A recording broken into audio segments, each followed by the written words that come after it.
Well, it looks like oil got some legs after all the problems in Egypt, and I don't think that's going to have too much of an influence on gold and silver right away. I think if there's major problems in the Middle East, you're going to see gold go up. Now, I would call it the fear metal. That doesn't mean the investor is fearful. What I'm talking about, it could be that later on that's why it's going to jump up. I mean, right now you got to be brave to be holding gold because it looks like it might go even further down. I don't know, but I'm talking about as global tensions go up and markets are uncertain, nowhere safe. A lot of people run into gold then at that time. They're scared of the currencies. They're scared of the equities. Now, an interesting note: equities in Europe are down. Also, I think it was, I don't know if he's called a prime minister. I forgot what leader it was in Portugal. He's resigned because he says the austerity isn't working. Markets went down 6%. Now, markets are down in most of Europe, but the PMI data, the primary manufacturing data, is getting stronger. It's not over where it's showing growth yet, but it's going up. So some countries are showing like where they're growth, but most countries are not. But the data in the PMI got better, but the markets have taken a downturn. So that's it's over all this austerity.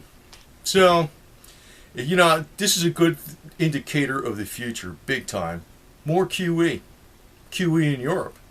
Because if this, I think he's a prime minister, I forgot what, but he's like, the head political leader in Portugal. He resigned over austerity. Austerity's not working. They got so much unemployment over there, like in Greece and Spain, and I think probably Italy too, but definitely in Greece and Spain.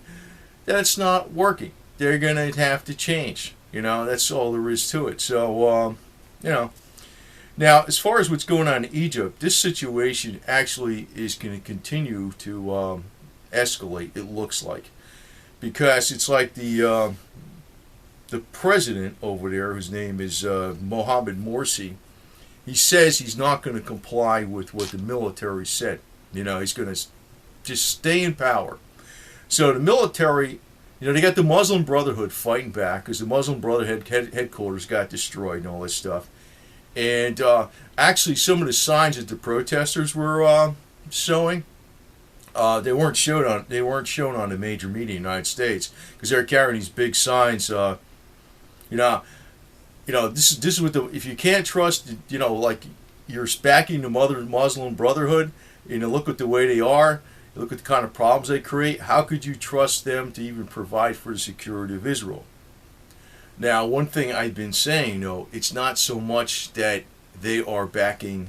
This is what it's not so much that they're backing the Muslim Brotherhood. They are and they aren't, but they're not doing it because they like the Muslim Brotherhood. They are trying to create problems in Egypt. That is what they are doing, I think. I know Lindsey Williams is a simpleton,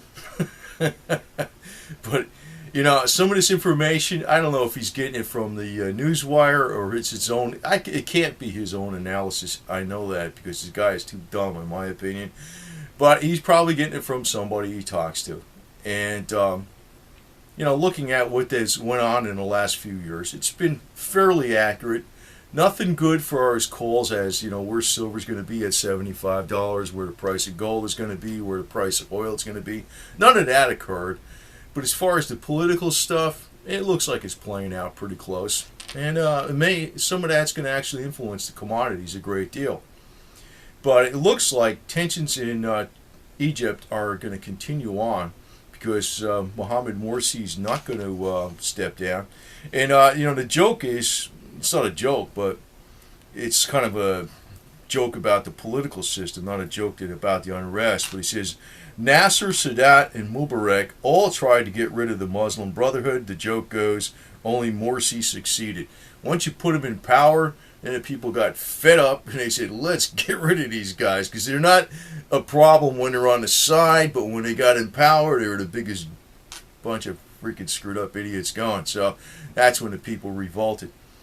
So it looks like the army, the military in Egypt is going to totally back the protesters. against the Muslim Brotherhood. And they're going to suspend the Constitution, have elections, and everything else. You know, but this is something, I think this is the way the Western elite want this to happen. They want turmoil. They want the Middle East to go up in flames. They're not trying to back the Muslim Brotherhood.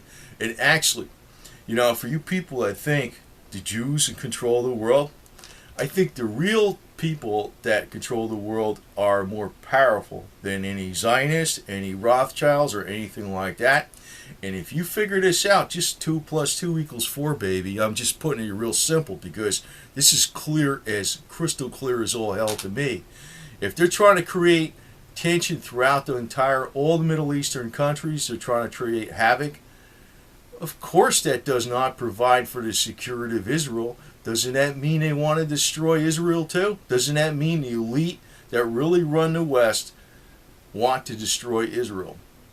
Doesn't that mean that if they're trying to create all this tension and havoc all throughout the Middle East, if you say one, wouldn't it mean the other one? That's not providing for the security of Israel.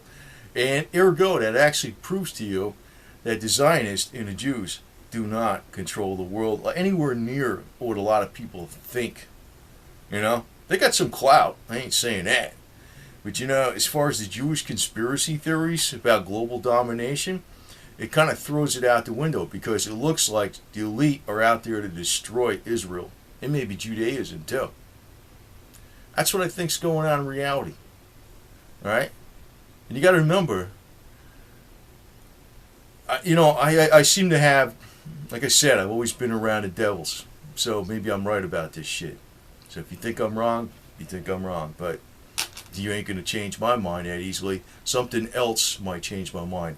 I don't listen to forget about it. But what I say is that, you know, this is actually a plan to create turmoil all throughout the Middle East. You know, let it go up in flames. And now Obama's policies, I know, have been very bad for domestic oil in some ways because of the pipeline. But he's also allowed a lot of other stuff going on too. So, you know, they have not got their domestic oil production up fast enough. But so what? So what? You know what? I got to tell you this too. The oil industry is probably in the natural gas industry. As far as like vehicular traffic, you know, cars and trucks, they can all convert to natural gas in like a heartbeat flat. I mean, I got one of those cars myself. So they got plenty domestically to supply. Plenty. So I think the game is to just let the Middle East just go up in smoke, man. The hell with it.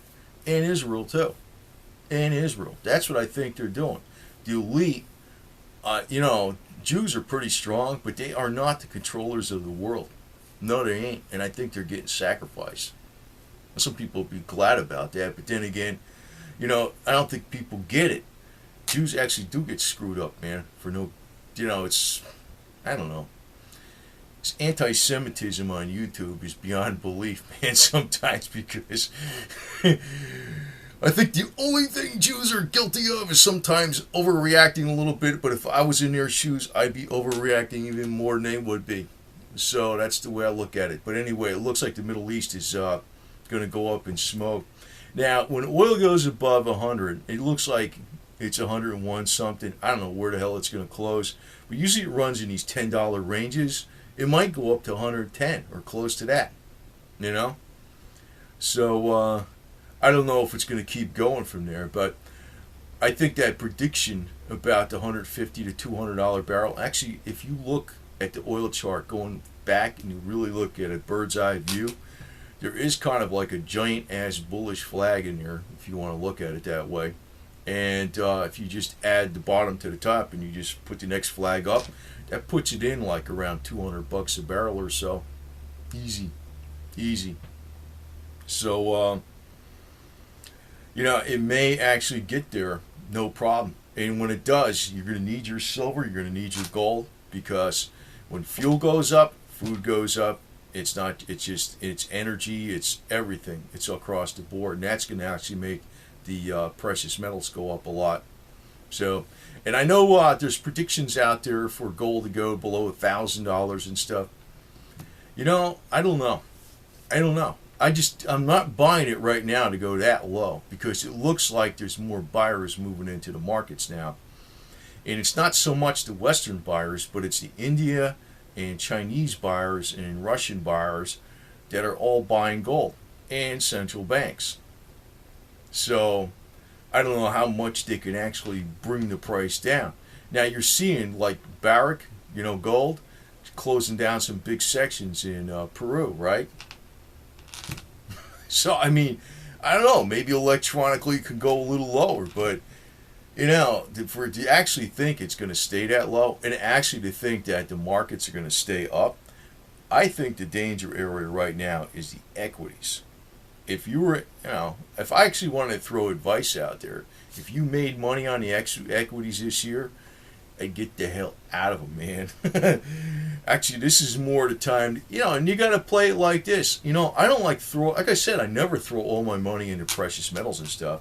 I got a good buffer that can last a really long time, and then I don't actually throw in every one category. Some categories go up, and that's what you do. You slice it out of there when it goes up, So, I just want to point out that the situation in the Middle East is actually going to drive the prices up a lot.